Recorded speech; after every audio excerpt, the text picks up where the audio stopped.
So friends, on the topic for today, which I think is a very special topic and it's very close to my heart, which is about how Venus directly affects our love life, our romantic life, the intimacy in our life, the pure love beyond the skin that it's called, or beyond the sexual indulgence, and it's about the union of heart. So everything that Venus denotes, both when you're talking about intimacy, the sexual part, but also the higher forms of love, the unconditional love as it's called, where we don't expect anything in return, but we only want to contribute. So I want to talk a little bit about this because Venus is a very unusual planet in the zodiac. In that sense, every planet is an unusual planet. I've already done a video on Saturn where there are certain unusual tendencies astronomically of Saturn and what it means to us in our daily lives, because each of the planet affects us.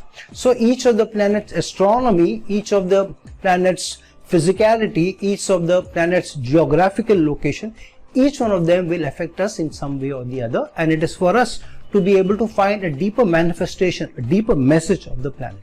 Similarly, for Venus also, there are strong, deeper manifestations, because not only what Venus stands for from a mythological perspective, from what the books tell us, astrological understandings in different cultures look at Venus as. However, beyond that, we also need to look at how astronomy is throwing or opening us different layers of planets, and try to also look at the deeper message, why the zodiac is allowing us more and more curtains to be unraveled, more and more layers of the planet to be opened up, and what is the message for us and why it is now, especially because in the Rahu Yuga, or a period where Rahu is becoming on top or lying on top. So a lot of curtains are uncovering, a lot of layers are being unfolded for us, so that we understand the planetary manifestation better, we understand the planetary energies better. So a lot of layers have also unraveled over Venus, and I want to talk about it and what it means to us. First, from a mythological basis, what Venus means to us, from love, romance, intimacy, sexual connections, then the yin and the yang, the Shiva and the Shakti, those energies, how they balance each other out, what does creation means, what Srishti means, and overall what is the deepest manifestation of Venus, as we need to understand and bring that value to of Venus to our lives. So from mythological perspective, we already know Venus, from a Western astrology, not only Western astrology, almost in every astrological system, Venus has been seen as the goddess of love and beauty. And even if you look at from the Vedic system, Jyotish, we also know that Venus has also been named as Shukracharya.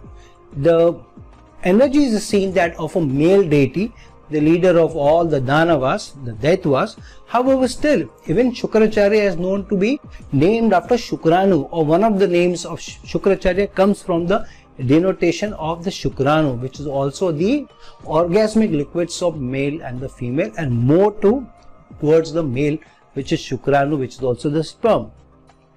However, the larger denotation of Venus or Venus's manifestation is a life giver, because even in Jyotish it is said that the only god who knows the knowledge of Sanjeevani, the life-giving knowledge, is with Venus. And so in that way, Venus is also the life giver.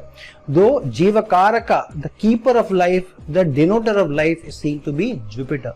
However, the knowledge of giving somebody life, which means raising somebody from the dead, is seen to be with Shukracharya. And that's why it is also seen as love can do almost impossible things, even raise somebody from the dead, or in the larger manifestation, through love, the soul which is dead, a soul which is painful, or soul which is not able to see beyond itself, can also come back to life, where the person may be able to understand the larger meaning of life, the larger meaning of love, which means giving, which means doing, which means striving, rather than being focused on the material and the carnal desires of food, sex, perfumes, large palatial houses, and all the good life, whatever the richness of life, vehicles, yachts, and indulgence in sex with the opposite gender, whatever it means at a carnal, at a materialistic level.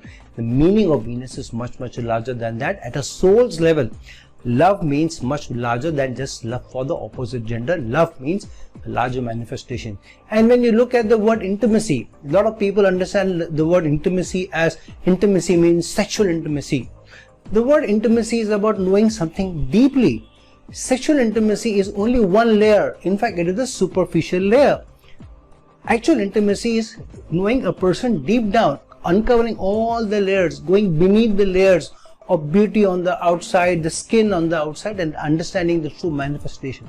That's why if you look at Venus, what we see Venus as is not actual Venus. These are the clouds over the planet of Venus which reflect back most of the light of the sun, because of which it seems to be the brightest object in the sky.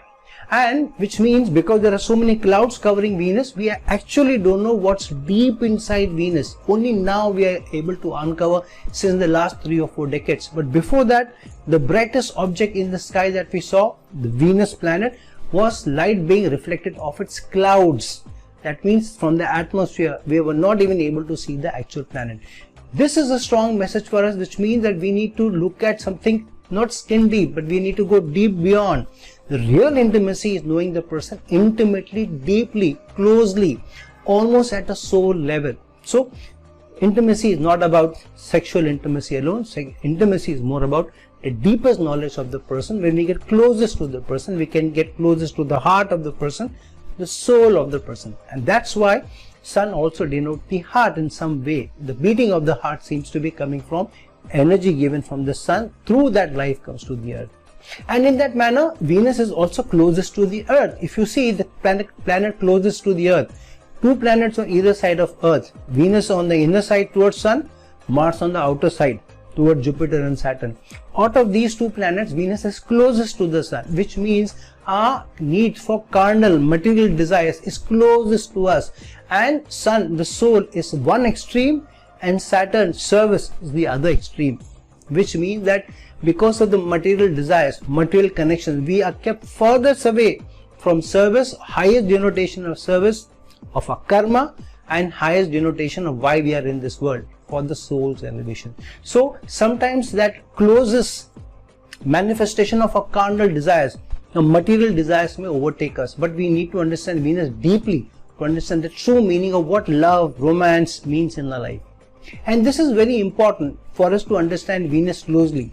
One of the things which is very unusual about Venus, which is different from all other planets, is that Venus has a clockwise rotation. All planets rotate anti-clockwise. That's why the sun rises in the east and sets in the west.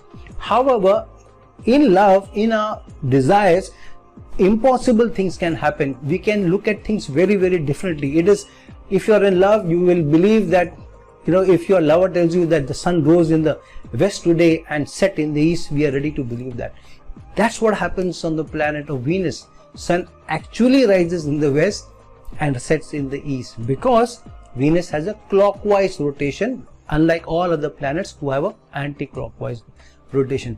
What this means is also that in our need for intimacy, love, affection, we do something which may be impossible, almost thought to be impossible sometimes. So if you look at one of the very famous love stories of mythology or actual existence, one of the stories is the story of Troy, the love story between Paris and Helen.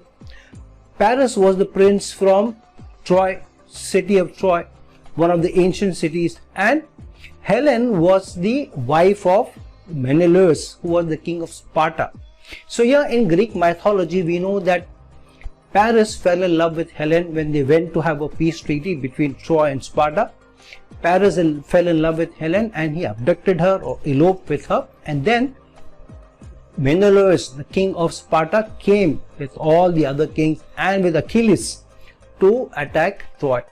And so if you look at mythology, love was the basis of war, and sometimes the love was on superficial means, just a love for intimacy, love for beauty, and Helen was supposed to be very beautiful.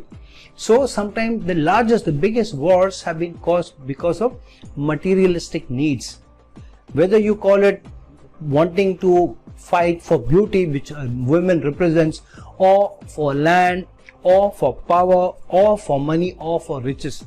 If you look at Alexander the Great.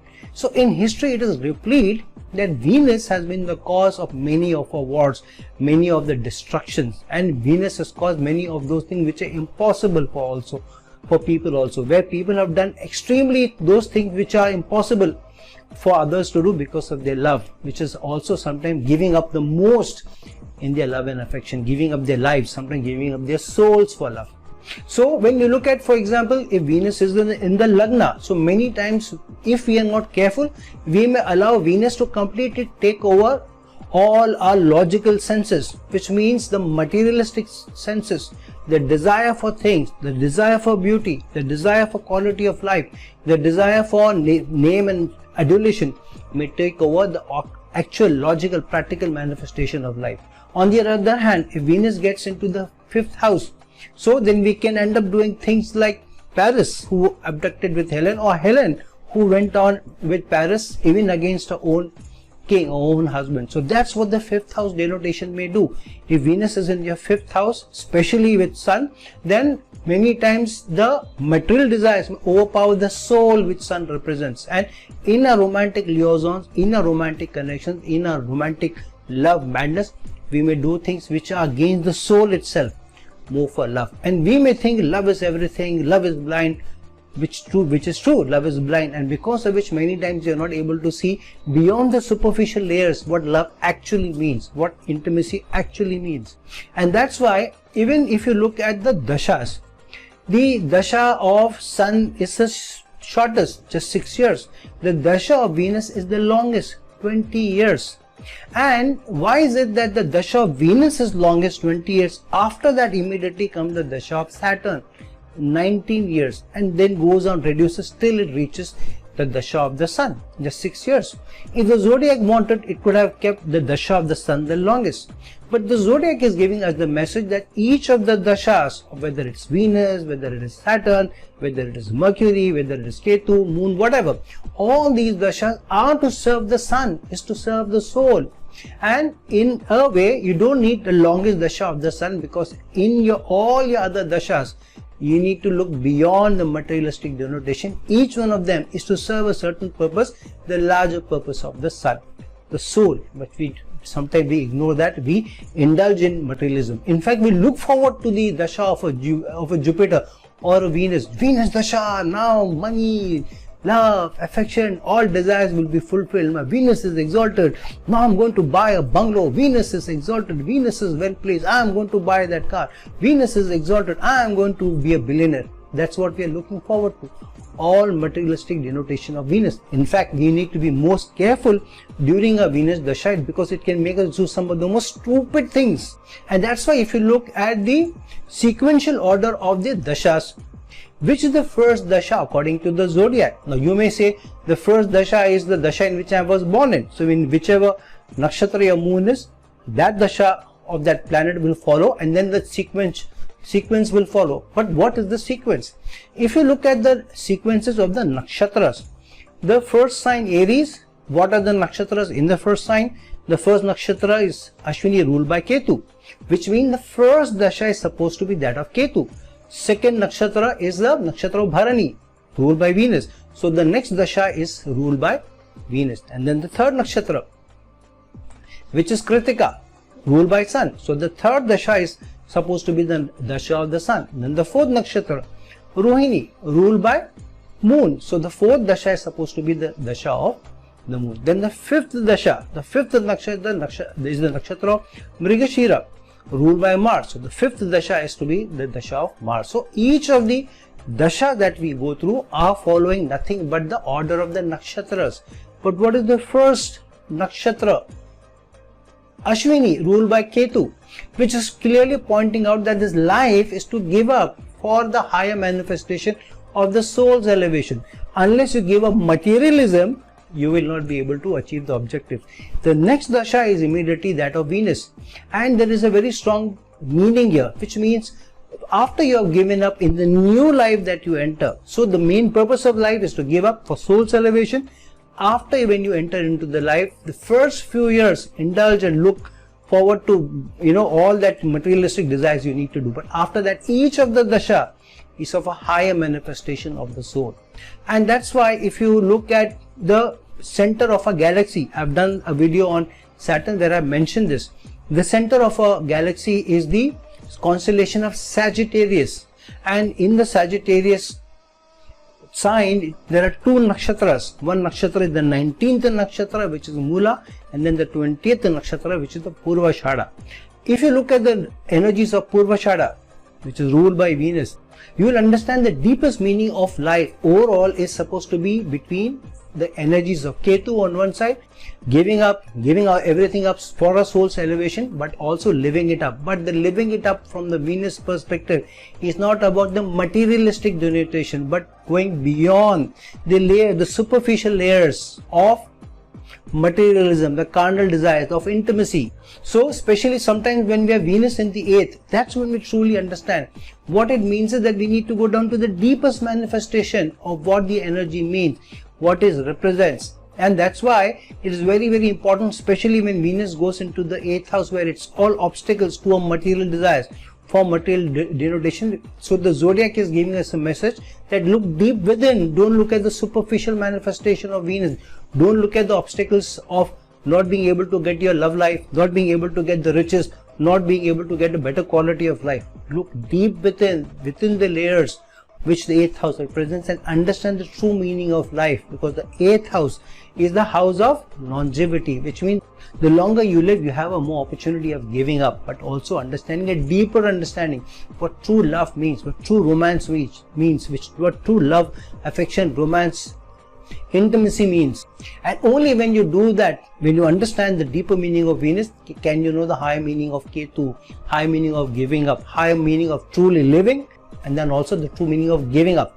And hence, if you look at the temperatures of Mercury and Venus, Mercury is closest to the Sun, but the temperature of Venus is hotter than that of Mercury, which also is a deep message to us. Venus is closest to the Earth, in spite of not being closest to the Sun, but still being hotter than Mercury, which means sometimes a need for carnal desires, for love, affection, overshadows even the logical tendencies, the practical tendencies, the intellectual tendencies which Mercury brings.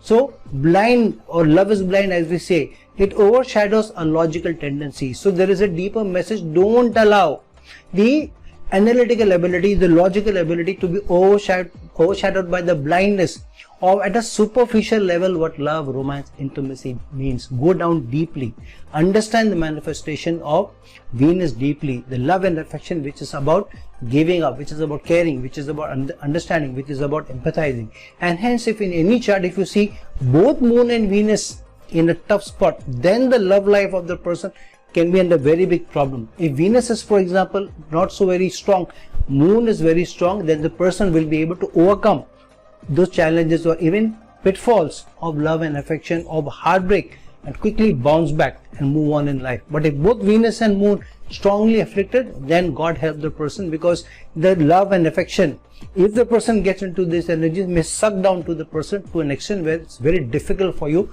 to get your mental balance back. So if you have Venus in the 7th house, sometimes the need for love, affection may overshadow what actual partnership means, what love and affection in your life means in your committed relationship. It's not about the carnal, the superficial desires, beautiful spouse, intelligent spouse, hardworking spouse, good earning spouse. Sometimes we are looking at, sir, will my spouse be very beautiful? Will my spouse be very fair? Will my spouse come from foreign land? All white skin, sir. This is what we're looking, all superficial manifestations. There will be a time when the person, if you get such a person, may not be that beautiful. The person will not be that good looking anymore. What will you do that? You may not be good looking. What you need is, you also need the loyal heart. You also need a beautiful heart, which is very important. So when you have Venus in the 7th house, you can be blinded by the need for beautiful looks, and at a superficial level you may be looking at Venus, but it's a message that you need to look deep within, not at a superficial level. And that's where this tendency of Venus to bounce back all the light and blindside you, not to get the real thing. So sometimes that's what we chase, especially Venus is in the 12th house. We are blindsided by all the good things in life. We want this, we want that, we will indulge in everything, we will open up the purse strings, maybe even borrow money to live it up, to have a good quality of life. So Venus in the 12th house, it may give you a higher need for things, and the zodiac may also give you, but your expenses may go up so much that the most money that you spend is on yourself. Venus is in the 12th house is also telling you that the more you give up for others, you understand the true meaning of love, that's much more your soul will rise. But what we do when Venus is in the 12th house, we get into all sorts of bed pleasures, we'll get into all sorts of living it up by spending more money and having a good quality of life without understanding the deeper meaning of love. The love should not be only for the opposite gender, love should not be for material desires, but the love should also be for the spiritual love, which is also about understanding or the love of the supreme energy. Venus in the 12th house is the very strongest manifestation of not being overshadowed by the superficial meaning of love and affection, but the deepest spiritual level of love and affection for the supreme energy, and do everything in that path, because that is a strong manifestation for the soul lightening up, giving up everything and then rising, which we misunderstand. Scientists have detected that in the upper clouds of Venus there is phosphine. Phosphine is a chemical or a chemical amalgamation or a certain gas which is found only on Earth, and it is made naturally. So there is also this doubt, there is also this thing that maybe the upper echelons of Venus, in the clouds there may be life, we don't know. But what does it mean? On the surface of Venus there is no life, it is very harsh.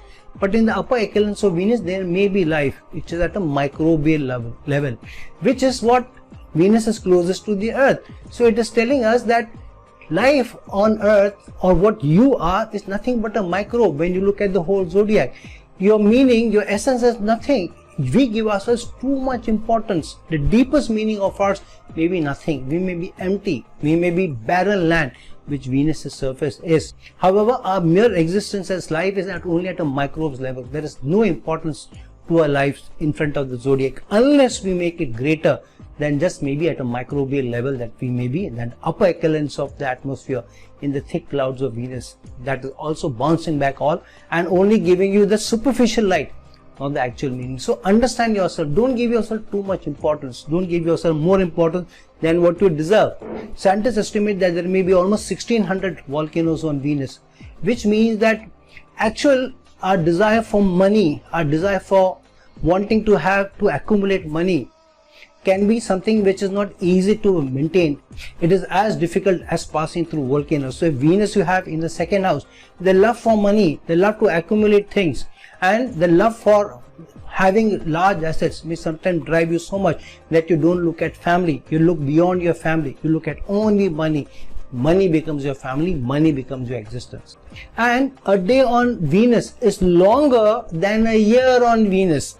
A day on Venus is as long as 243 Earth days, whereas a year on Venus is just 224 Earth days. If we are chasing some things, then the wait seems to be very, very long. And if you're waiting for a loved one, every minute looks like as if it's been hours which have passed by. But when we are in a happy state, time passes very, very quickly. Years may pass by very quickly, whereas days may not pass by very quickly. So Venus is in the 11th house. Sometimes when we are looking at waiting for our wishes and desires to be fulfilled, chasing wishes and desires, sometimes the wait may be too long, and the societal connotation which the 11th house represents may be pushed to the side, or we may indulge too much when Venus is in the 11th house with friends, with pubs and bars, not understanding the higher social causes which the 11th house represents. So we should not be blindsided and understand what true love means. True understanding of Venus should be manifested. And when a planet transits in front of the sun, from the Earth's perspective, all planets, when they transit in front of the sun, they all transit in a certain orbit which they don't pass in front of the sun. I'm talking about the planets, except Moon, which eclipses sun once in a while. When Venus transits in front of the sun, it transits very close to the sun and it is closest. So only Mercury and Venus transit closest to the sun, where they are passing in front of the soul, the sun. But the manifestation is Venus is a tiny dot. Moon almost eclipses the sun completely. A mind completely eclipses the sun. Venus is a tiny dot. which is closest to the sun, but it passes almost from in center of the sun when it transits in front of the sun. The deeper meaning is that if you look at the soul's manifestation and the material manifestation is nothing in front of the soul. You need to understand that. And so if you understand the deeper meaning of the soul's manifestation, the love and affection for the supreme energy, for the soul's denotation, is what you truly need to understand, the love and romance which Venus is bringing into a life. Our partner also is supposed to be a partner to be able to give off. Libra energies is the balance and giving more than receiving, and sometimes we don't look at that. We expect from a partner more things, materialistic things, including our carnal desires, rather wanting to serve. But wanting to serve is very important, because in Venus's Multikona sign, Libra, Saturn gets exalted, not the sun. And lastly, to end this video, Venus has also sometimes created some funny incidents. During World War II, Jimmy Carter, who later on became the president of the US, he was the governor of Georgia at that time. And one day he reported to the local police officers, police authority, that he feels that they should go and inspect a UFO, an unidentified flying object which has been in the sky, and it has been hovering in the sky for some time. They should go and inspect. When they inspected, they realized it was actually Venus. Another incident happened again during the World War II, where there were flight of B-17s, which are planes which are used for aerial bombing. So these were bombing over Japan, and when they were returning, they found some object, a UFO, very close to their formation, the plane's formation, and however hard they tried to outrun it, to go faster, that particular UFO was keeping pace with them, almost going with them side by side. They in fact turned back to shoot it down, only to realize that it was the planet Venus which was flashing very brightly. What does this mean? It means that sometimes we are misled, we are fooled. All the glitter of Venus, which should actually be nothing but litter at a superficial level, without understanding at a deeper level. So friends, the message is pure. Don't allow the carnal, materialistic, the superficial desires of Venus to overpower you. Truly understand what Venus means. Venus means giving life. Venus means caring. Venus means understanding. Venus means balance. Venus means also giving off more, being committed, and doing more for others, and then expecting the reciprocation. Venus also rules the sign of Taurus, which means being headfast. But it also means principles and values, which also means family, the family in which you are born, the pride of the family, the respect of the family, the reputation of the family, the reputation of the tribe, the community. So if you need to stand up for something, don't only stand up for your material desires, only that man I want, that woman I want. Understand the deepest meanings of love and affection, and look at love and romance in a more expansive way, rather than looking at it as superficial way. Don't allow one relationship to overshadow everything else. And that is very, very important, because sometimes that one relationship, one connection, one attachment can sometimes overrule everything else, including our soul's denotation. So the message is clear. Don't allow the superficial aspects of Venus to overshadow your soul's manifestation. Understand deeply the Venus's manifestation, the only planet which gets exalted in the 12th house. 12th house is the house which is most important towards moksha. If you understand the true meaning of love, affection at a deeper meaning, at a more intimate level, then the spiritual elevation, your spiritual elevation, nobody can stop. So friends, like this video, share this video, and if you're looking for a personal consultation from me, please reach out to me at the links given below. Till some other time with some other video, this is your friend astrologer and guide Irfan signing off.